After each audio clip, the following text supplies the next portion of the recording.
Jeremias, capítulo número 1.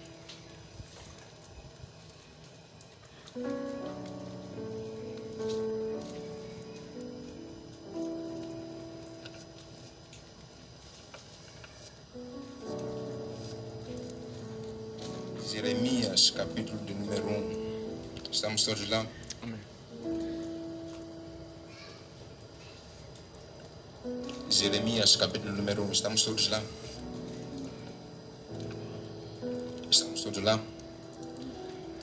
Já temos o tema do congresso, mas eu gostaria de... tive essa ousadia, não sei se serei sancionado depois de colocar esse tema, só para especificar um pouco aquilo que venho compartilhar com os irmãos cá, que é o peso da minha Bíblia versus o arrebatamento. Vamos lá, Jeremias,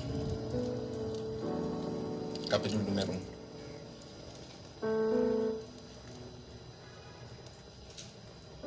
Jeremias, capítulo número 1. Estamos todos lá? Amém. Jeremias, capítulo número 1.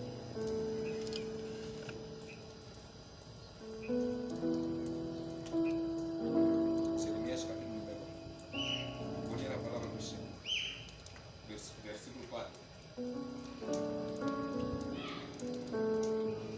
Versículo 4.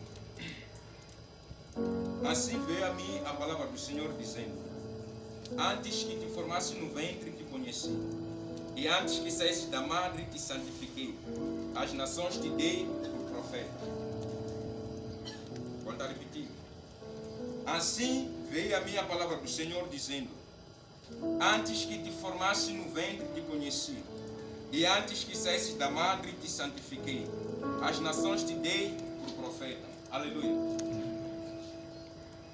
O versículo em si parece não ter uma ligação com o tema, ou o versículo em si parece não ter uma ligação com aquele que diz respeito ao arrebatamento.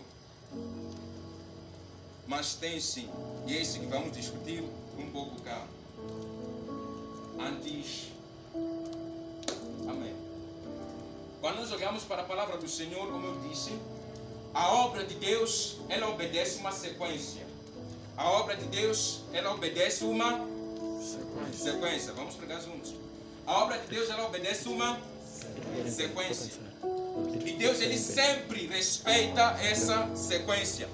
Que é a mesma sequência que será dada naquilo que diz respeito ao arrebatamento. Aleluia.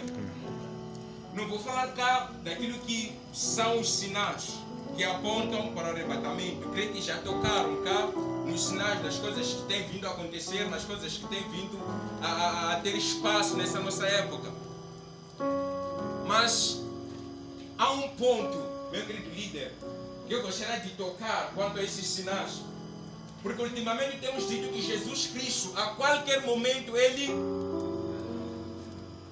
ou a qualquer momento, o arrebatamento, ele vai. Peço 3 irmãos para levantar. 3 só. 3 só.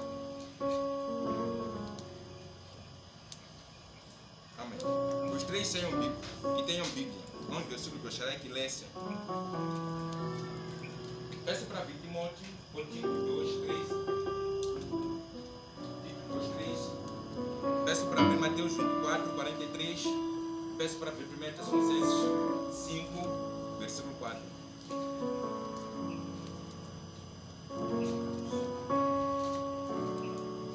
Tito 2, 13.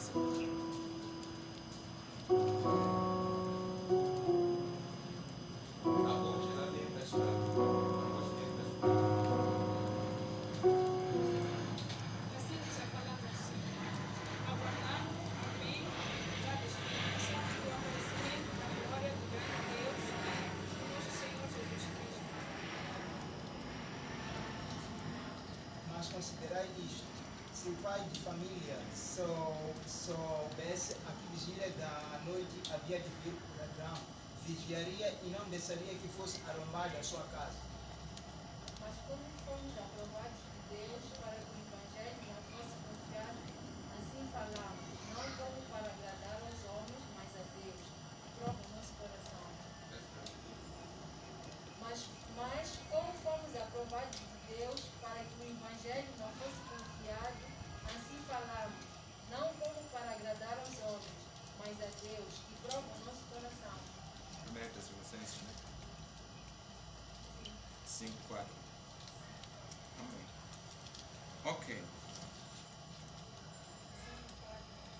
Mas vós, irmãos, já não estáis em trevas, para que aquele dia vos surpreenda como ladrão.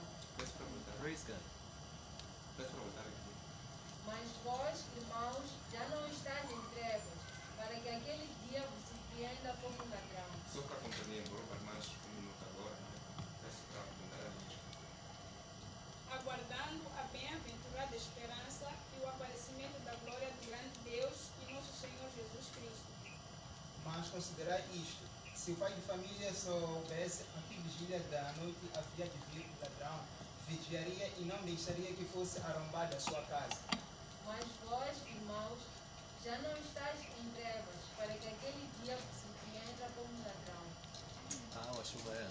Praise God. Ok. Aleluia. Vamos tocar nisso que estiveram a falar cá. Vamos tocar nisso que estiveram a falar cá. Como eu disse,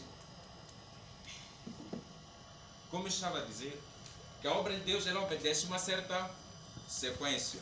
A obra de Deus obedece uma certa sequência. E mesmo o arrebatamento vai acontecer dentro dessa sequência que o próprio Deus ele obedece. Aleluia. Mesmo o arrebatamento vai acontecer dentro dessa sequência que o próprio Deus ele criou, ele deu. Quando nós olhamos para o Antigo Testamento, ou mesmo para o Novo Testamento, a palavra do Senhor vai nos mostrar, quando o apóstolo Paulo ele escreve uma das suas epístolas, ele mostra que Cristo Jesus, ou nos encontraremos com ele onde? Nos ares. Nos encontraremos com ele onde? Nos ares. E quando nós olhamos para o Antigo Testamento, vamos perceber que há um momento em Gênesis 6 que Deus ele fala com um certo homem. E esse homem chama-se Noé. Deus ele manda Noé para que possa construir uma arca. E essa arca seria o refúgio para todo aquele que estivesse lá dentro. Seria o refúgio para o dilúvio que ele mesmo ia mandar. Aleluia. E quando nós observamos para essa arca que Deus ele manda Noé para que possa construir, a mesma arca vai apresentar 3 ou 2 andares, começando de baixo e totalizando 3. Mas há uma palavra que Deus ele manda, ou ele fala para esse homem chamado Noé. Haja em vista que Noé, ou Deus, quando fala com Noé, ele diz a Noé que devia construir 2 andares abaixo. Mas porque Noé ele estava embaixo ou na terra, convinha que começasse de baixo para cima. Mas Deus, porque ele estava em cima, e o olhar de Deus é diferente do olhar do homem, Deus sempre começa de cima para baixo. Mas o homem, porque estava embaixo, começou de baixo para cima. Lembrando que eu disse que Deus sempre obedece uma sequência. E quando nós olhamos a construção do homem, ela também trina, isso é corpo, alma e espírito. Quando eu olho para o homem, a primeira coisa a ver é o corpo. E a segunda coisa que vem depois do corpo é a alma. E a terceira coisa que vem depois da alma é o espírito. Então a terceira coisa que eu vejo no homem é o espírito. E a primeira coisa que vejo no homem é o corpo. E Deus, a primeira coisa que vê no homem é o espírito. E a terceira coisa que vê no homem é o corpo. Com isso eu vou entender que Deus, quando ele fala com esse homem chamado Noé, ele diz que Noé devia entrar, ou devia constituir a arca. E essa arca devia obedecer o projeto ou aquilo que eram os propósitos de Deus. E Deus ele manda Noé. Noé devia estar no 3º piso, que era o lugar que Deus ia encontrar-se e ia falar com Noé. Porque para Deus falar com Noé, Noé não pode estar no resto do chão, lá embaixo. Noé tem que estar lá no topo, onde para Deus é primeiro, mas para ele é terceiro. Só viu? Estou a dizer que a Bíblia Sagrada vai nos mostrar que o encontro que nós devemos ter, o encontro que teremos, o arrebatamento, onde nos encontraremos com Cristo, será nos ares. E Noé, ele não pode se encontrar no resto do chão. Não pode se encontrar no 1º piso. Tem que se encontrar no 3º piso. Porque o encontro não é na terra, é no céu. O encontro não é na terra, é no céu. E há mais detalhes que a Bíblia ela vai apresentar, que vão dizer ou vão dar o entendimento ou a compreensão daquilo que pode ser o arrebatamento. Quando eu vejo, meus queridos, como eu falei que o tema é Alguém lembra do tema? Alguém lembra do tema? Pode falar? Pode falar? Mais uma vez. 1, 2, 3. O peso da minha Bíblia versus o arrebatamento. O arrebatamento em si, em grego, é arpazo e significa arrancar, significa roubar, significa atacar. O arrebatamento na Bíblia é apresentado segundo o contexto do capítulo que é colocado essa palavra. Mas o que me chama a atenção no falar do arrebatamento é a origem dessa palavra, que no seu original, ou de onde essa palavra é derivada, o significado que traz lá é eleger alguém para governar ou para ocupar um cargo público. Está a dizer que arrebatamento, no seu original, é eleger alguém para ocupar um cargo público. E quando nós olhamos para Apocalipse 2, versículo de número 26, 27, a palavra do Senhor vai dar um pouco da alusão às pessoas que poderão ter espaço dentro desse arrebatamento. Porque embora existam lá teorias que vão indicar quem que pode ser arrebatado, quem será arrebatado, em que circunstâncias o arrebatamento vai ocorrer, se é antes da tribulação, no meio da tribulação, depois da tribulação, ou em que circunstâncias esse arrebatamento vai ocorrer. E algumas teorias vão defender quem será arrebatado, quem não será arrebatado. A palavra do Senhor vai nos mostrar que para pessoas que terão espaço nesse arrebatamento, para pessoas que serão arrebatadas, deverão seguir requisitos que estão lá em Apocalipse 2, versículo número 26, 27. E são esses requisitos que estão lá em Apocalipse 2, 27, que farão com que possamos ter parte nesse arrebatamento aí na sua vida. Lembrando aos amados que eu falei que o homem é trino. Aleluia. Falei que o homem é trino. E que a obra de Deus começa do terceiro para o homem e primeiro para Deus. Estamos juntos? Terceiro para o homem, primeiro para Deus. Mas deixa eu voltar ao tema, senão vou levar muito tempo. Peço para congelar, é só isso que eu falei. Terceiro para o homem, primeiro para Deus. Nós jogamos cá um homem chamado Jeremias. Não vou introduzir o livro, quem ele era, como é que vivia, onde é que viveu, essas coisas todas. Mas vou falar que esse homem chamado Jeremias, segundo alguns estudiosos, vão mostrar que ele fora chamado jovem, provavelmente menor de 20 anos. E assim sendo, Deus, ele falou uma palavra referente a esse homem, que antes que estivesse no ventre da mãe, Deus o conheceu. E essa parte que vai me intrigar, essa parte que vai me cutucar, que uma vez compartilharam com os meus amados cá, eu coloquei uma pergunta muito simples. Como eu posso dizer que te conheço? Vivendo contigo uma semana, posso dizer que te conheço? Vivendo contigo um mês, posso dizer que te conheço? Posso? Vivendo contigo 2 meses, posso dizer que te conheço? Vivendo contigo 6 meses, posso dizer que te conheço? Para conhecer alguém é necessário passar um tempo com a pessoa. Daí terei a autoridade de dizer: eu conheço o querido Jota, porque passei muito tempo com ele, convivi muito tempo com ele. Mas Deus, ele vai dizer: antes que te formasses no ventre da tua mãe, eu te conheci. Entenda que o conhecimento que Deus, ele vai tratar com esse homem, o conhecimento que Deus vai falar com esse homem, como eu disse, não trata do primeiro do homem, trata do primeiro de Deus. Não trata do primeiro do homem, trata do primeiro de Deus.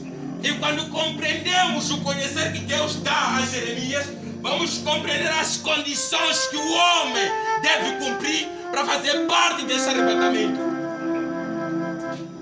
Como eu falei, se conhece alguém quando passa-se muito tempo com a pessoa. E eu entendo cá, segundo a colocação do salmista, lá em Salmo 136, versículo número 16, diz que antes que me formasse no ventre da minha mãe, ou que meu corpo se formasse, escreveste no teu livro tudo aquilo que viria a acontecer. Isso quer dizer que há um livro onde foi escrito, onde está escrito, onde Deus escreveu a vida de cada um de nós. E é nesse livro que Deus ele tem posse, ou tem autoridade em dizer: eu te conheço. Quando nós olhamos para a Bíblia Sagrada, quando nós olhamos para a Bíblia Sagrada, nós vamos perceber uma coisa: que Deus ele se encontra num tempo diferente do homem. O homem se encontra num tempo que conhecemos. Creio que nosso querido Cal, meu querido Jota, já ensinou, já falou, já compartilhou sobre isso. Que nós nos encontramos num tempo crono. E Deus dentro de Kairos. E o Kairos é caracterizado pela eternidade. Isso é, passado, presente, futuro, num momento só. E o crono, temos o passado, presente, que chama ver agora, e o futuro. Mas no tempo de Deus, tudo isso está junto. É por isso que eu gosto de dizer às vezes que Deus não está, ou não estava ontem. Deus está ontem, está hoje e está amanhã. Por que é que eu estou a tocar nesse aspecto? Muito simples. Lembre que eu falei antes que aquilo que é terceiro para o homem é primeiro para Deus. E aquilo que é primeiro para o homem é terceiro para Deus.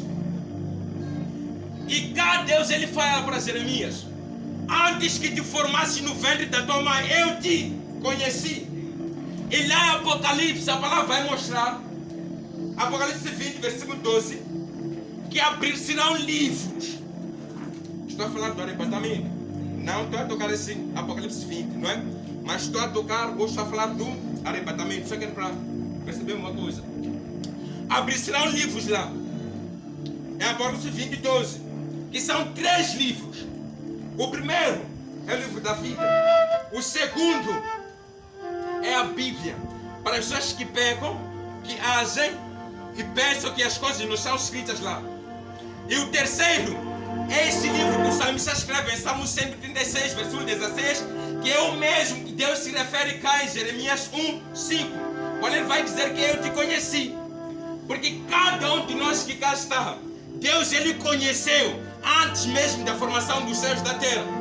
E quando Deus conheceu cada um de nós cá, ele formulou num livro, em concordância com cada um de nós que aqui está, aquilo que cada um de nós quer viver na terra. Há um livro. Quando eu coloquei esse tema, ou quando Deus inspirou para colocar esse tema, o peso da minha Bíblia versus o arrebatamento é por um fator muito simples. Vou dizer uma coisa que para alguns eu posso estar a violar certos aspectos, mas mesmo assim vou dizer: cada um de nós tem a sua Bíblia. Vou justificar porque eu falo isso. A palavra do Senhor vai nos mostrar que Cristo Jesus, ou a Bíblia Sagrada de quem fala? A Bíblia Sagrada de quem fala? A Bíblia Sagrada de quem fala? E Jesus ele veio para cumprir o que? Tudo que está escrito aqui. Verdade ou verdade? Jesus veio cumprir tudo aquilo que está escrito onde? Aqui. Quando eu falo que cada um de nós tem a sua Bíblia, cada um de nós tem uma história que deve cumprir. E essa história que deve cumprir foi aquilo que fez Deus dizer a Jeremias: antes que te formasse no ventre da tua mãe eu te conheci. Está dizendo, há uma história que eu marquei contigo, há uma Bíblia que eu escrevi contigo, que na terra você deverá cumprir, que na terra você deverá viver. E vivendo essa Bíblia na terra, terás como ter espaço nesse arrebatamento. Praise God. Terás como entrar nesse arrebatamento. Porque vamos compreender que não é por acaso que nós estamos na casa que nós estamos hoje. Não é por acaso que nós estamos na zona onde nós estamos hoje. Não é por acaso que estamos na família que nós estamos hoje. Não é por acaso que estamos no meio de pessoas que nós nos encontramos hoje. Não é? Houve uma eternidade que Deus ele sentou com cada um de nós cá. E ele falou, combinaram, teu nome será esse, José João. Você vai viver num sítio X. Entenda. Não estou a defender predestinação. Porque até uma má compreensão sobre predestinação. Falam que predestinação é Deus dizer essa pessoa vai para o inferno, essa pessoa vai para os céus. Isso não é predestinação. Isso é fatalismo. Fatalismo é uma heresia que diz que Deus determinou ou indicou às pessoas que essa vai para o inferno, essa vai para os céus. Predestinação é você viver aquilo que Deus preparou para ti. Isso é que é predestinação. Deus, quando ele senta na eternidade passada, ele escreve: teu nome será José João. Você vai viver num sítio X, vai liderar um grupo X, vai passar por isso, por aquilo, por aquilo. Vai acontecer isso na tua vida. E houve uma concordância, aceitou-se. Houve uma concordância, aceitou-se. E Deus, obedecendo livre-arbítrio, coloca o homem na terra e não faz lembrar daquilo que combinou-se antes. É daí que aconselha-se que se queres descobrir o propósito que Deus colocou na tua vida, ore e pergunta ao Senhor: o que o Senhor preparou para mim? O que combinou-se para eu viver? Mas através da oração. E quando nós continuamos ainda, vamos perceber que quando a pessoa nasce já com um propósito. E o cumprimento desse propósito dá escape para essa pessoa. O que é isso? Existem circunstâncias às vezes que favorecem contra o propósito que nós devemos viver cá na terra. Especifico mais isso. A palavra do Senhor vai nos mostrar que filho de sacerdote tem que ser.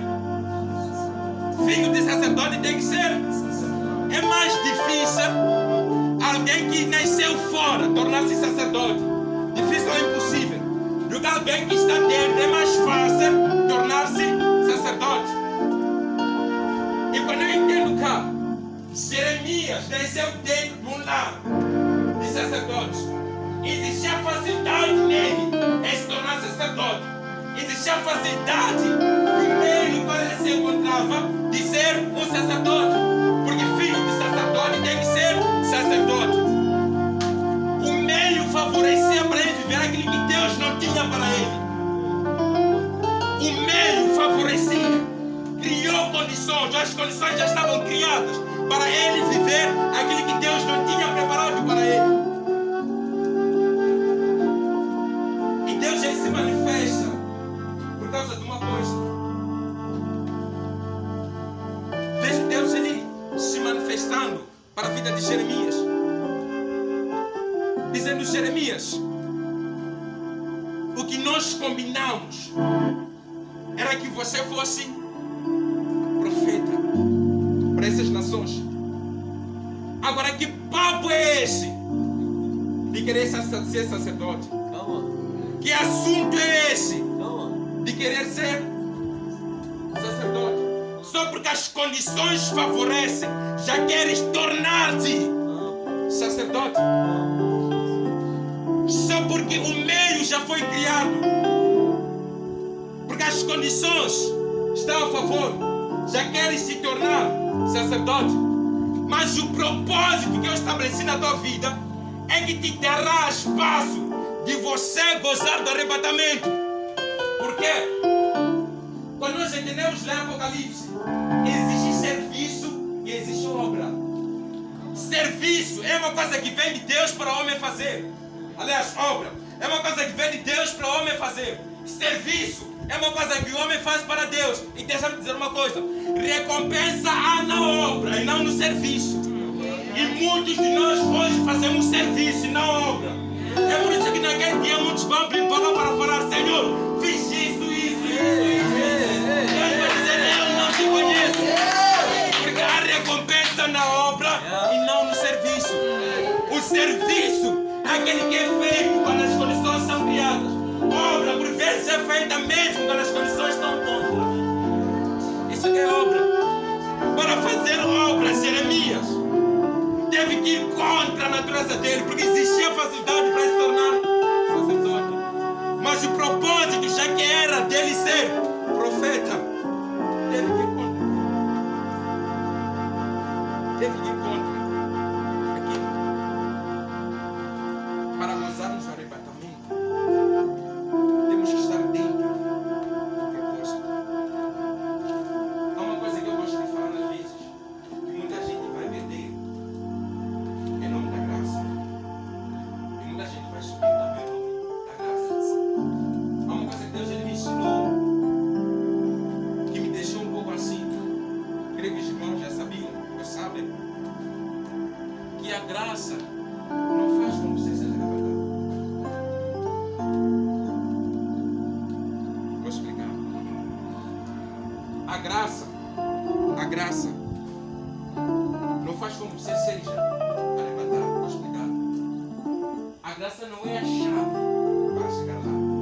A graça abre o caminho, mas deve ter a chave para abrir a porta que não pode estar. Volto a explicar. Há uma palavra que tem sido muito ministrada no nosso meio, uma parábola das 10 virgens. E essa parábola das 10 virgens, muitos têm ministrado. Embora sempre que ministram, tocam no fator, sempre falam dessas tolas, sempre falam dessas tolas, sempre falam dessas tolas. E sempre que tocam nessas que souberam estar numa boa posição, estão sempre a falar bem delas. Mas se esquecem que as 10 dormiram. Se esquecem que as 10 dormiram. E a palavra vai dizer que a igreja não deve dormir. A igreja deve permanecer em pé. Mas sempre que se toca nessa parábola, fala-se das 5 tolas. De uma má maneira, de outras 5 de uma boa maneira. Mas se esquecem que todas elas dormiram. Uma coisa que não devia acontecer. Mas continuando mais abaixo, uma coisa que Deus ele foi me ensinando uma vez até, creio que o querido Jota estava, é que a graça, ela fará alguns ficarem e fará alguns subirem. Quantas virgens eram? Quantas virgens eram? Quantas virgens eram? Esses só me responderam, queridos, não estão a responder, mas vou conversar sobre isso. Quantas virgens eram? 10. Quantas virgens eram? 10. Amém. Vou falar com os irmãos. 10 virgens. São 10 virgens. Entendem que as 10 são virgens. E as 10 sendo virgens, diz a palavra que 5 adormeceram. As 10 adormeceram. 5 tinham pouco azeite e 5 azeite até sobra. Quando eu vou mergulhar mais na própria Bíblia, vou compreender que toda vez que a Bíblia Sagrada vai mostrar, vai falar do homem, do trabalho do homem, fala de 10 também. Porque 10 em si vai representar o trabalho do homem. Então, uma coisa que Deus me ensinou com essa parábola é que não entraram 10 lá, ou 10 não tiveram encontro com o rei. E foram especificamente 5, não por acaso. 10 não entraram, porque para entrar não é necessário o trabalho do homem. Porque 10 significa trabalho do homem. Então as 10 não entraram porque não é trabalho do homem. Isso é, o que vai te fazer gozar do arrebatamento não é serviço, é obra. Por isso 10 não entraram. E a palavra vai mostrar que 5 entraram. E em toda a Bíblia, vamos compreender que o número 5 vai apresentar graça. Vai falar da graça. Então se 5 entram e 5 ficam, quer dizer que algumas pessoas serão encontro pela graça E outras ficarão também pela graça. Porque a graça em si não mostra que você já está lá. Deve existir o Espírito Santo debaixo dessa graça para fazer você subir. Só para terminar, quando nós olhamos para a Bíblia Sagrada, vamos entender, só para aquele ponto que muitos falam, Jesus voltará a qualquer momento. Isso é quando iniciamos a ler que nós não estamos mais nas trevas. Quer dizer que há um entendimento em nós. Quando nós olhamos de Gênesis até hoje, o primeiro homem que Deus fez, criou, quem foi? Quem foi? Adão. Estou a terminar. Adão. De Adão até Abraão passaram-se aproximadamente 2.000 anos. 1900 e tal anos. De Abraão até Jesus passaram-se aproximadamente 2.000 anos. De Jesus até nós passaram-se aproximadamente 2.000 anos. E somando tudo isso, pegando nas idades exatas, dá mais ou menos 6.905 anos. Desde Adão até cá. Desde Adão. Não está a falar antes de Adão. Está a falar desde Adão até cá. E quando nós olhamos em toda a Bíblia, Deus ele sempre cria, sempre opera, aliás, sempre faz as coisas dentro de um número. E o número que Deus sempre opera, que significa a perfeição divina, a consumação das coisas, é o número 7. É o número 7. Deus sempre opera dentro de... Vamos lá, isso é para conversarmos juntos. Deus opera dentro de 7. Aleluia. Então isso quer dizer que desde Adão até aqui, nós estamos no ano 6.000 em qualquer barulho. E também para essa conversa vai dizer Jesus volta a qualquer momento.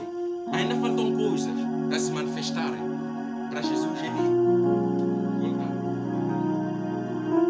Para esse arrebatamento acontecer. Mas não anula a Bíblia. A Bíblia diz que pode ser a qualquer momento e a qualquer instante. Aleluia. Pode ser a qualquer momento e a qualquer instante. Uma das provas que vai mostrar o porquê de Deus ele operar sempre 7, ainda dentro desse tema que estou falando, é aquilo que está lá em Gênesis 2, de 1 a 3. Vamos ler. E eu coloco esse tema por quê? Porque a Bíblia que cada um de nós tem servirá para alguns como peso para não subirem, por estarem a viver aquilo que não deveriam viver, por estarem a viver aquilo que não deveriam viver, por estarem a viver aquilo que não deveriam viver. Aleluia. Então, se nós queremos ser parte com esse Deus, se queremos ser parte desse arrebatamento, convém que possamos andar de acordo com o propósito que Deus ele estabeleceu para nós. Aleluia. Convém que possamos andar de acordo com o propósito que Deus ele estabeleceu para nós. Amém. Aleluia. Só para terminar mesmo, já fecho minha Bíblia. Lá em Gênesis 2, 1, 2, 3.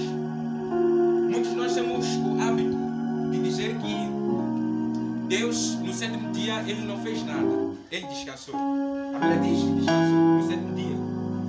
Mas quando eu olho para o 7º dia, vejo como o dia que Deus fez a coisa mais importante. No 7º dia.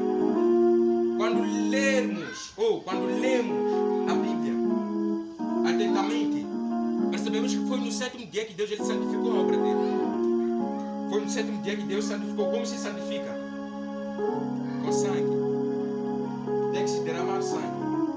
E o sangue se derramou no 7º dia. É por isso que Pedro, quando diz que o cordeiro que foi morto desde a fundação, está falando disso. Mas não vai entrar nesse aspecto. Quando nós olhamos para os dias da criação, tem o primeiro, segundo, terceiro, quarto, quinto, sexto e sétimo dia. E no sétimo dia foi o dia que Deus ele santificou tudo aquilo que ele tinha feito.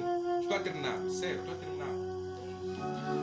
Santificou tudo aquilo que ele tinha feito. E por vezes por vezes a Bíblia vai indicar certos episódios que os fariseus se levantavam contra a vida de quem? De Jesus. Por ele estar a fazer ou a operar alguns milagres no sábado.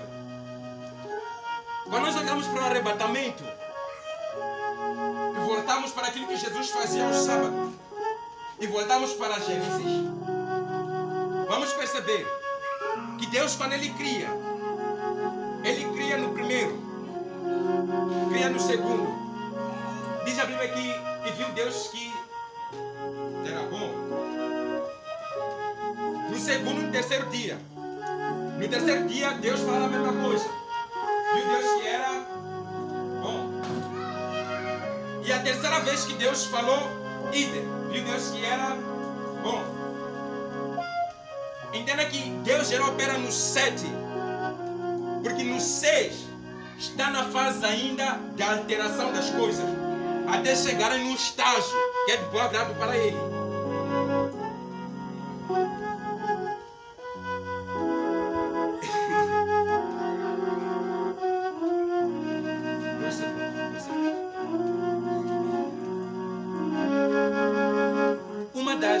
Um dos exemplos mais bonitos de arrebatamento da Bíblia, ou na Bíblia, é a arca de Noé. A arca de Noé. Eu creio que o querido Jorge vai falar isso em outras oportunidades. Mas é a arca de Noé. Quando as pessoas entraram na arca,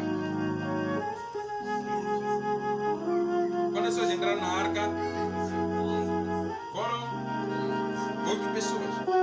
8 entraram na arca. Não é engano, é 8 mesmo. 8 pessoas entraram na arca. Eu falei que Deus, quando ele cria, e nesses 6 dias, diz a Bíblia que viu Deus que era bom. Mas no 7º dia, diz a Bíblia que Deus ouviu Deus que tudo que tinha feito era muito bom.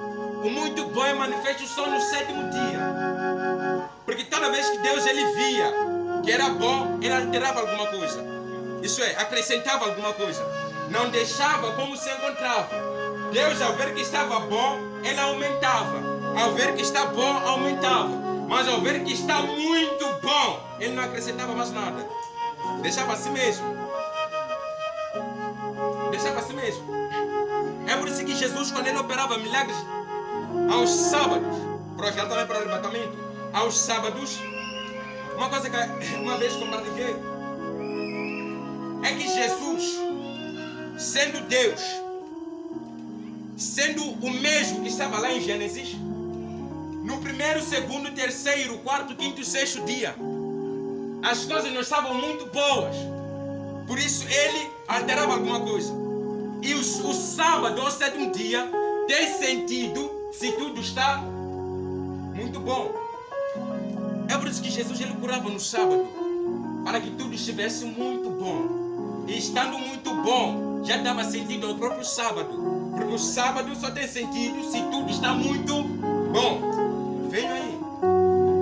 Se na arca da aliança, ou a arca de Noé, entraram 8 pessoas, e essas pessoas que estiveram na arca mantiveram seu encontro com Deus onde? No primeiro para Deus e terceiro para o homem. E lembro de uma vez Deus ter me ensinado que o nome de Cristo ou de Jesus, o somatório do mesmo dá 8. E se especificamente foram 8 pessoas que entraram na arca, isso quer dizer que somente os que têm Cristo é que entram na arca, é que provam o arrebatamento. Porque se entraram 8 pessoas, e esse 8 simboliza Cristo Jesus, que simboliza Cristo Jesus. Então, para fazer parte desse arrebatamento, como eu falei antes, a graça não é só suficiente. guiar. E Jesus dentro de nós. E Jesus dentro de nós. Mas ele só vai se manifestar tanto, mas tanto, se nós estivermos dentro do propósito que ele mesmo estabeleceu para nós. Aleluia. Peço para levantar.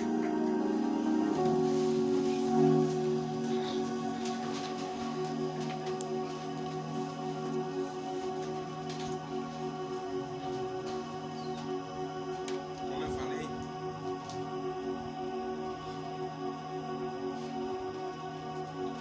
estou como João Batista hoje.